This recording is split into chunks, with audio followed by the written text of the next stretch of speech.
এটা বুখারী শরীফের হাদিস। আব্দুল্লাহ ইবনে জাবের রাদিয়াল্লাহু তাআলা থেকে বর্ণিত।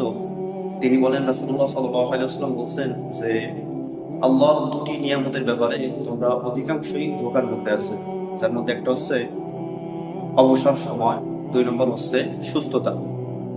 এখন আপনি নিজে একবার চিন্তা করুন যে মানুষ কি চিরদিন সুস্থ থাকে?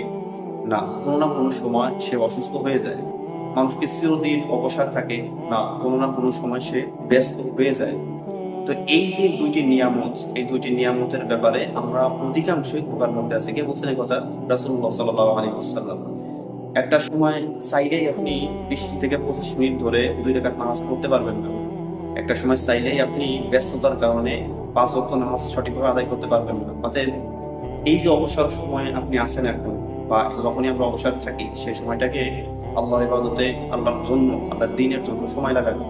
আল্লাহ তাআলা বলছেন যে, হে আমার বান্দারা, যদি তোমরা আমার ইবাদতের জন্য সময় বের করো, তাহলে আমি তোমাদের হাতকে সমস্ত প্রকার অভাব থেকে মুক্ত করে দেব। আর যদি তোমরা ইবাদতের জন্য সময় বের না করো, তাহলে কি করবো? তাহলে তোমাদের হাতকে আমি সমস্ত প্রকার ব্যস্ত দিয়ে ভরে দেবো। তোমাদের ব্যস্ততা কখনো শেষ হবে না। তো এই যে স্পষ্ট ভাবে আল্লাহ সুবহানাহু ওয়া তাআলা আমাদেরকে সাবধান করে দিয়েছেন যে তোমরা আমার ইবাদতের জন্য সময় বের করো, তোমরা আমার ইবাদতের জন্য সময় বের করে সে অনুযায়ী চেষ্টা করো, আমি তোমাদের সমস্ত প্রকার রিজিকের টেনশন সবকিছু দূর করে দেবো। এরপরেও আমরা আমাদের অবসর সময়, আমাদের সুস্থতা, এটা আমরা কাজে লাগাই না।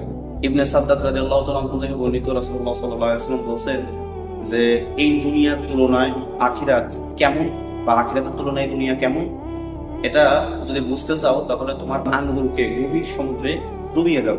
তো গভীর সমুদ্রে ডোবানোর পরে দেখবা যে তোমার আঙ্গুলে কতটুকু পানি লেগে আছে। তো যতটুকু পানি লেগে আছে এটা দুনিয়ার উদাহরণ, আর এই যে গভীর সমুদ্র, এটা হচ্ছে আখিরাতের উদাহরণ। একবার কল্পনা করার মতো কতটুকু ছিটে ফোটা পানি লাগে। তো এই যে একটা বিষয়, মানে এই যে গভীর, এই কথার গভীরতা, এই কথার গভীরতা পৌঁছানো দায়িত্ব তো আমার আপনার। একবার কল্পনা করেন যে আমার আপনার আঙ্গুলে কতটুকু পানি লেগে থাকে, আর একটা সমুদ্র, বিশাল সমুদ্র আমার সামনে, অনন্তকালের যাত্রা। আমি ওই যাত্রার জন্য কি প্রস্তুতি নিচ্ছি, এটা হচ্ছে গুরুত্বপূর্ণ। হযরত জাবের রাদিয়াল্লাহু তাআলা আনহু থেকে বর্ণিত, রাসূল সাল্লাল্লাহু আলাইহি ওয়াসাল্লাম বলতেছেন যে একদা রাসূল সাল্লাল্লাহু আলাইহি ওয়াসাল্লাম আমাদের সাথে যাচ্ছেন একটা পথ দিয়ে। মাঝখানে একটা জিনিস দেখতে পেলাম, একটা ছাগল যার কান কাটা মারা গেছে। তো আমাদেরকে রাসূল সাল্লাল্লাহু আলাইহি ওয়াসাল্লাম বললেন যে তোমাদের মধ্যে কে আছো এক দিরহামের পরিমাণে বা বিনিময়ে এটা নিবা? আমরা সবাই বললাম, ইয়া রাসূলুল্লাহ, এটা দিয়ে আমরা কি করবো? এটা তো প্রয়োজন নেই। রাসূলুল্লাহ সাল্লাল্লাহু আলাইহি ওয়াসাল্লাম বলতেছেন যে এই যে ছাগলের মূল্য যেমন তোমাদের কাছে নেই, কোনো মূল্য নেই, আল্লাহ সুবহানাহু ওয়া তাআলার কাছে এই দুনিয়ার উদাহরণ এরকম। তোমাদের কাছে যেমন এই ছাগলের কোনো মূল্য নেই, এই দুনিয়ার উদাহরণও আসলে আল্লাহ সুবহানাহু ওয়া তাআলার কাছে নেই। এটা হচ্ছে দুনিয়া।